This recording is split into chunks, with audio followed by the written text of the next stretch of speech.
Hey, deserving listeners, in the previous episode in the Patron Zone, in which we talked for a couple hours, we reviewed what I believe to be something that is incredibly important, if not the most important aspect of Elon Musk's childhood that could explain a lot of things. So if you want to hear that, you have to become a patron. But in today's episode, I want to go into invisible loyalties. But first, let's introduce the podcast. My name is Dr. Kirk Honda. I'm a therapist and a professor. Who are you? My name is Humberto Castañeda, and I teach mostly dead languages.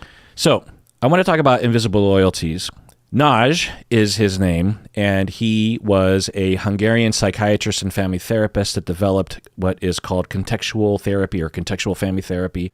In a nutshell, part of the theory that he developed is that we all want to be loyal to our parents. And loyal can have a lot of different meanings, but what he is meaning is that we want approval from our parents and love from our parents.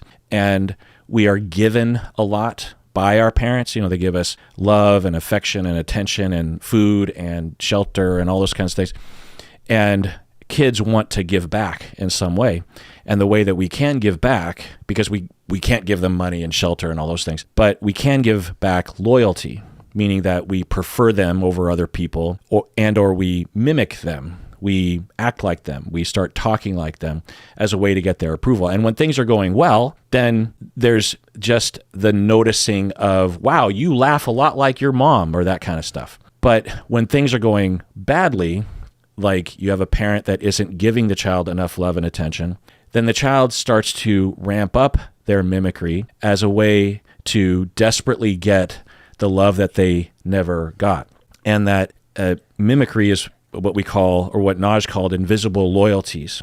Invisible meaning that the individual is not conscious of the mimicry, and the individual can grow up as an adult and be subconsciously trying to mimic their parents that they never got love and attention from enough in a subconscious effort to get that love and attention. The parent in question might have passed away, and the adult child will still be on this treadmill trying to be more and more like their parents in an effort to get that love and attention. So the question is Elon subconsciously becoming more like his father, or has been like his father, in an effort to finally get that love and approval? Now, if you talk to Elon, he would say, I don't care about my father. I gave up on him a long time ago, and I don't doubt that. But, you know, humans aren't just in our prefrontal cortex. We are complicated creatures with a lot of strange behaviors and a lot of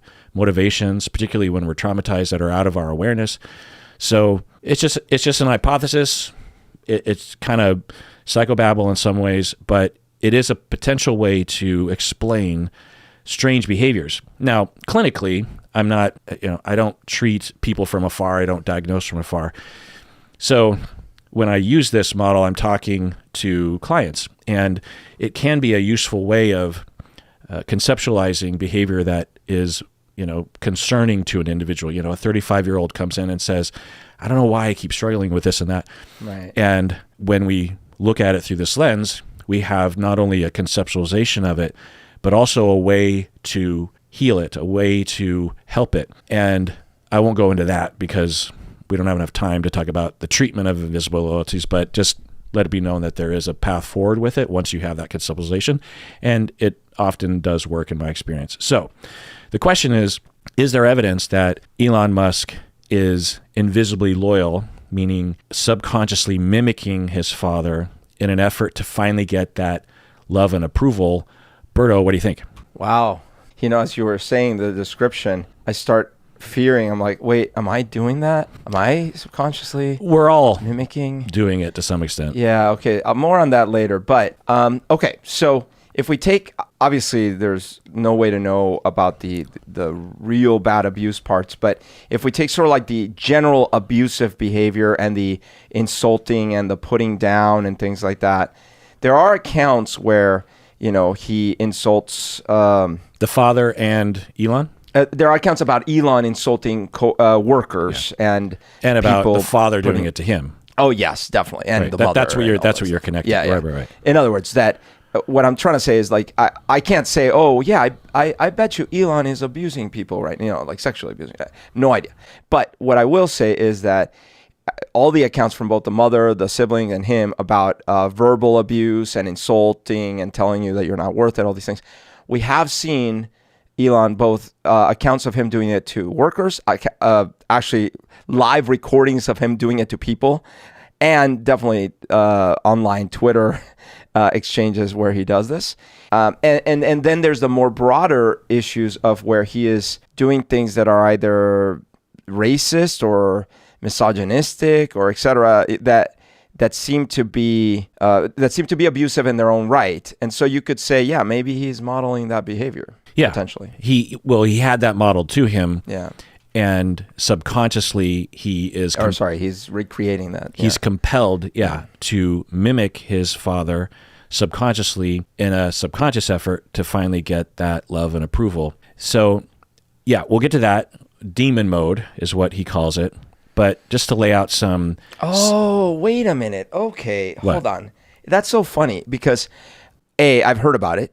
You've mentioned it from the very beginning of the episodes of this deep dive. You mentioned it in the very previous episode. And just now, I finally realized what a demon looks like, what a demon is, and the connection to someone saying that I have a demon mode in context of what we've been learning about his father. Yeah. That's crazy, yeah, right? Because demon mode, in the context that it's typically talked about, it sounds quaint, right? It sounds like, oh yeah, it's my demon mode. It's this thing that I do that is, kind of good for business because it lights a fire on the ass of the workers that gets us to the deadline, and puts spaceships into space. It's but like when you really look at the word, right, and you hear the descriptions, what we're really hearing about is abuse. Yeah. For no good reason. Like, you don't have to abuse your employees to motivate them. No. And so you're right that someone might say like, oh, I have this like demon mode where like if it's time for my test or like it's the night before the test, I go into demon mode and I study really hard and stuff. But that's probably not what we're talking about. Right. So let's actually hear a description. So this is on the YouTube channel, The Wall Street Journal. Let's watch this. Demon mode is something that happened to his father as well. It's almost like Dr. Jekyll and Mr. Hyde, where a cloud comes over and he gets into a trance and he can just be tough in a cold way. He never gets really angry, never gets that physical, but coldly brutal to people. And he almost doesn't remember afterwards what he's done. Sometimes I'll say, why did you say that to that person? And he'll look at me blankly as if he didn't quite remember what happened while he was in demon mode. Oh. What? I'm very surprised.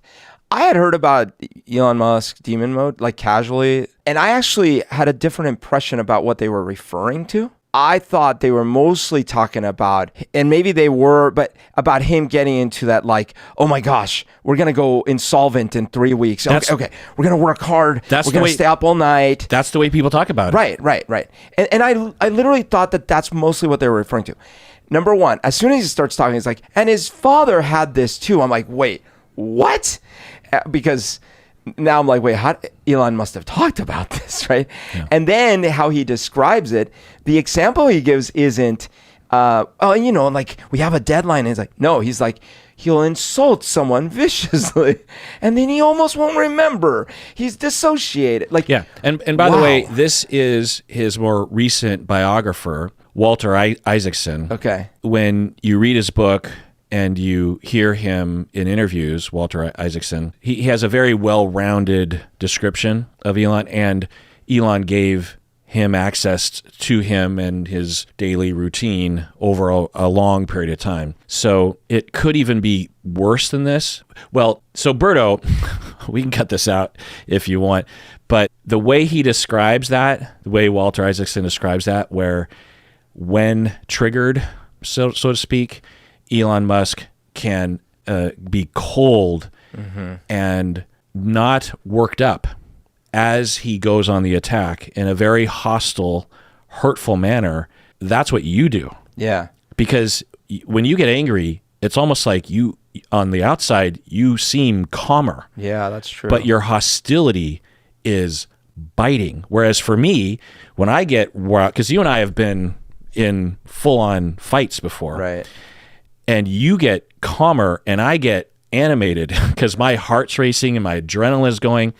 And inside I'm not, but you're right that it must come off that way. It totally comes off that way, and it's Yeah. confusing because I'm not alerted to you losing control. You almost seem like you're more in control than in other contexts. Which is, okay, Because that's so the way he fascinating. described it. You know what's so incredible about that is, number one, you would think like maybe I got that from my dad, but my dad loses his shit.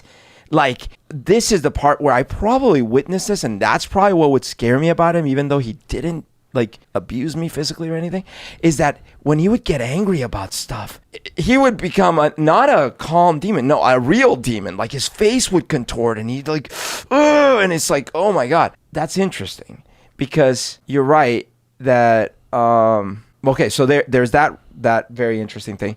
The other thing that I was thinking about was, so as a kid, I remember every now and then there'd be on TV stuff, medical stuff. And my natural reaction would be to be like, oh, they're showing like an operation. Oh, blood inside the body. I remember how my dad, two things. One, he wouldn't react that way at all. Now, he was a doctor, so he like dissected bodies. But also, he would be puzzled why I was reacting that way. So then what I started doing is I developed my own mode.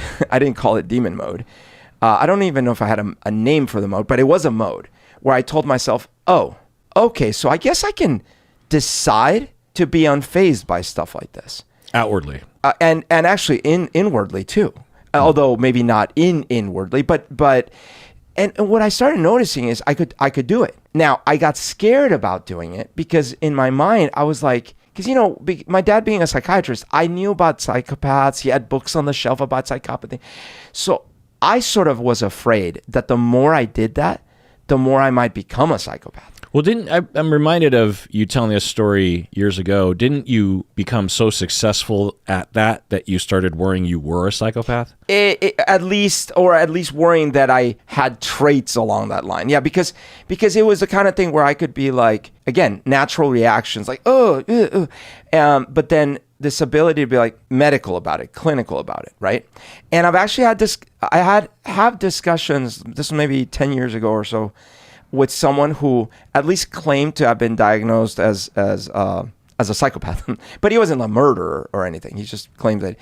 And when he would describe what his experiences were like, was very similar, but he didn't have to turn on a mode. It was always like that. So, for example, one time he witnessed an accident and it was very bad. Apparently, a lot of blood and stuff, and he went and helped, and he just for him it wasn't a thing, right? And he said that people.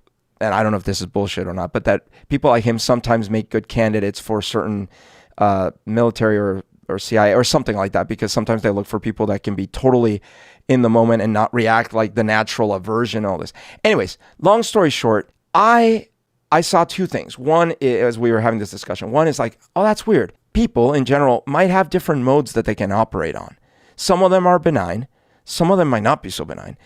And then to your point, I do a thing too when I'm very upset that I might react the same way, like going into this like calculating, like non-reactive, externally reacting thing, which is I mean, I would argue that verbatim you're irrational, but you're calm, so you think yourself and other people might think that you are being rational, but the things you're saying are anything but rational because you're triggered and you're upset and you're hostile. You think I'm just being logical, but you're not logical. Yeah. No one is when they're triggered and angry and hostile and hurt and whatever. So it has that self-seductive nature of like, well, because then other people get, triggered and they're upset, and then you're like, look at you, you're just like losing your mind. So I think that the way that Walter Isaacson describes this is along those lines. People might mistake the Dr. Jekyll, Mr. Hyde thing for bipolar, which is a ridiculous notion, because if you understand bipolar, it's like that's, it could be bipolar, but that's not an indicator of bipolar. It's more an indicator of having that mode either developed and or necessary as a mode to survive. So the other element we hear that I don't know if you have, because I haven't heard you say this, is that Isaacson says that Elon Musk won't remember having said what he said just 10 minutes earlier when he was in that mode. Yeah, no, I don't go into blank spells ever. Right.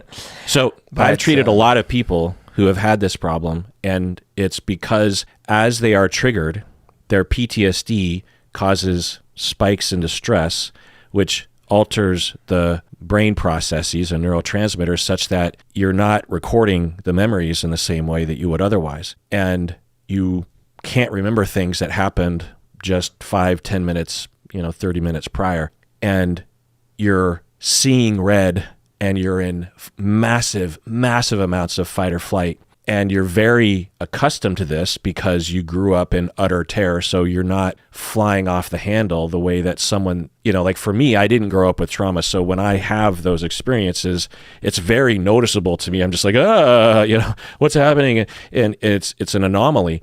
But if from day one, you just had to, like maybe 0 to 5, you had, but then like by the time you're 6, 7, 8, you just get used to it and you learn like, I should just like pull, it doesn't do me any good to like freak out externally. So I'm going to just get used to it there, habituate there and just, settle into it and convince myself that this is normal or okay. Or at the very least, I won't like fly off the handle and make it worse for myself and get more abuse, And so even though from the outside, it might look like you're calm, on the inside, you're just a roiling mess of trauma. And the markers are there, the hostility, the difference in how you feel and interpret things, and that you're encoding memories in a very different way. Yeah.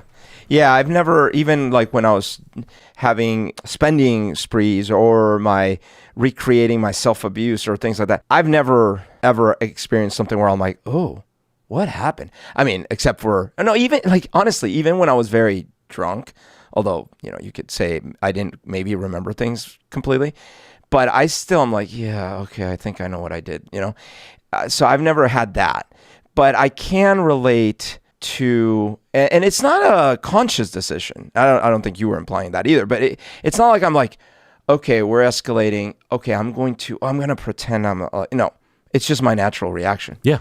And it's like, I think you're right. It's more like, I mean, it's kind of hard to recreate it because these things don't happen to me that often, but when they do, and there's different levels too, because there's times where it's like more normal, less important or something. Well, I'll certainly like yell at someone, be like, dude, don't, whatever. But maybe when it's more personal and more important, then maybe that's when this thing comes out. It's weird. Yeah. I mean, that scans. Yeah. Meaning that when it has to do with an attachment, a relationship, then it's more threatening, it's more attachment threatening, and then that kicks in a different mode for you. Yeah. So let's take a break. When we get back, let's continue talking about invisible loyalties. What do you say? Let's do it. All right, we're back from the break. So who knows, but one potential conceptualization is that Elon is invisibly loyal to his father, Errol, by exhibiting and having a pattern of demon mode that is described by a very close biographer and maybe others, that is identical to the way his dad would behave. At the very least, you would say you could learn that, right? But maybe invisible loyalty is a way of looking at it, that it's a perpetuation of that behavior to finally get that love. But let's watch more of this video. Sometimes I've talked to people who've worked with him for years and years who considered themselves close with him, and they've seen it occur to them. He just goes into another world and doesn't seem to remember it after the fact. Exactly. It's almost, you see a storm cloud coming in, and he's in a trance. And his father says, it happens to me, meaning the father. He says, and I can't help it. It just happens. And likewise, it happens to Elon. That's not to excuse it. So just chiming in here for a second, it is not a stretch of the imagination to imagine that the father, Errol, was also physically abused and harmed and has trauma reactivity, whether it's PTSD, complex PTSD, or some other trauma reactivity that would result in this behavior and the memory blackout and the triggering, the spikes in distress. It's not hard to imagine that Errol went through that as a child. And then when he was triggered, then he would go into his demon mode with his wife and with his kids. As Walter Isaacson says, it's not an excuse because you should probably get help for that. and try to clamp down on that. But then he does it to Elon Musk, and then Elon Musk proceeds to do the same thing. It's a triggering of a trauma reactivity, and from the outside it looks cold, it looks calculated, it looks consciously decided upon, but it is anything but, Something that occurred to me just now is both of my parents, their argument style is very loud and histrionic, let's say. So in different ways, but and so part of it I'm wondering is I think I probably was in many situations where I'm like, I can't add more noise in here. I can't add more movement. And this person is being ridiculous. I don't understand what they're doing. Yeah. It's a well-known phenomenon that as we watch and absorb and see our parents doing things that we don't like, we consciously and unconsciously say, I don't want to do that. Yeah. But without awareness and healing and therapy, we are often bound to repeat it, but we'll trick ourselves into believing we're not doing it while still doing it. Like a classic example is that you have a parent who suffers from alcohol addiction. Yeah. And you say, I'm never going to become an alcoholic and I'm never even going to drink. And then you never drink and you never have a substance addiction, but you work 80 hours a week and that destroys your life in that way. So to you, you're like, I'm not anything like my dad. What are you talking about? But you are in essence, and the outcome is the same, So it's that kind of, you could have decided, I'm not going to be like that. And you're not externally, but the essence is the same. The hostility and the triggering is the same. You know what I mean? Maybe. I feel like it's more like the combination, certainly also from my dad and my mom and abuse and all these things, that the things that make me want to, in a moment, hurt someone verbally, right? They're there. And at the same time, I have a style of argument that shunned away from yelling and being in your face, unless apparently it's on trivial matters. Yeah, it's very interesting. Yeah, because I say that in all because likelihood you're an improvement on the situation, right? Not only because of your own decision and awareness, but also because of a lot of therapy. Yeah. But let's watch more. But he hardly remembers that he's done it. Now, one of the things that Claire Boucher, known as Grimes, says is you don't want to be around him when he's in demon mode. It's really frightening.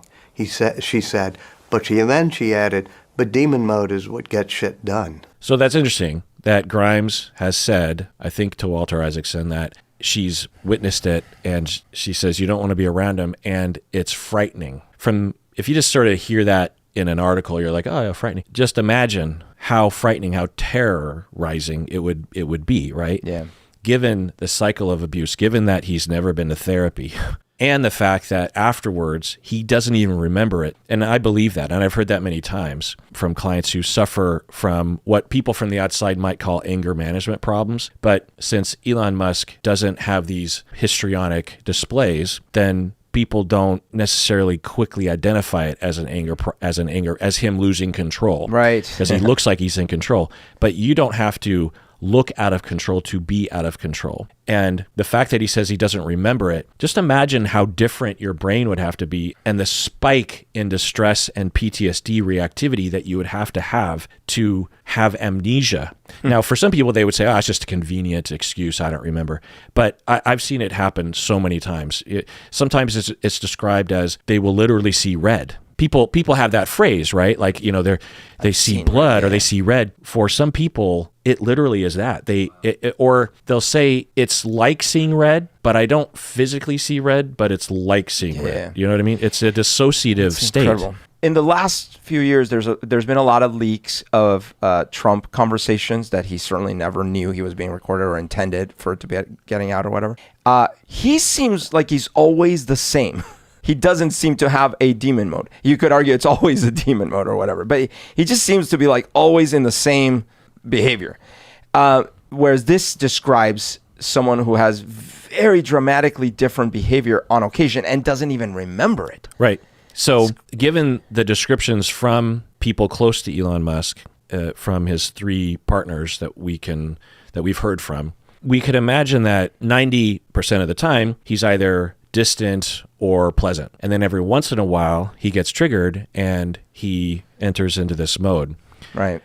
Given the descriptions of him, given the fact that his partners they won't describe, the way that Elon's mother describes Elon's father, it's not like she's like, oh, he was really nice. And then every once in a while, she's like, he would beat me and berate me, and he would beat the kids and berate the kids constantly. Elon says that. Elon's brother says that.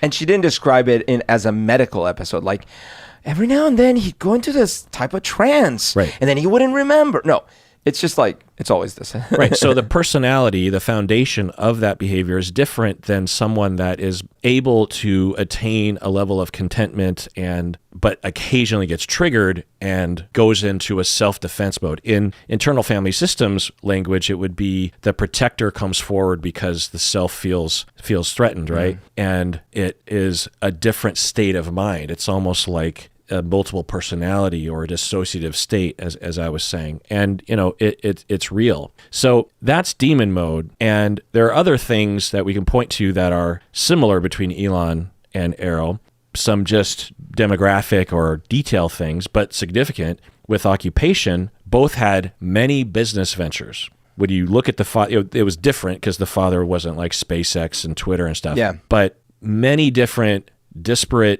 sorts of, construction, emerald mines, engineering, real estate. They both were working in engineering, which is interesting. They both are obsessed with gaining money. That was, a big thing. Elon Musk was one of the richest people in Pretoria. Both are heavily involved in politics. The father, in his spare time, was running as a politician, a local politician. So, it's not unusual to have those interests, but it is notable that for Elon, he hates his dad. Well, and yet the similarities in lifestyle are so similar. So similar. And one thing that just occurred to me is that his dad was actually an engineer by trade. Like, he trained for it. He was an engineer. Musk isn't. And yet he is always very, very focused on being seen as an engineer. Right. I wonder if part of it is him feeling inadequate in comparison to his father. He's like, Right. I can be an engineer too.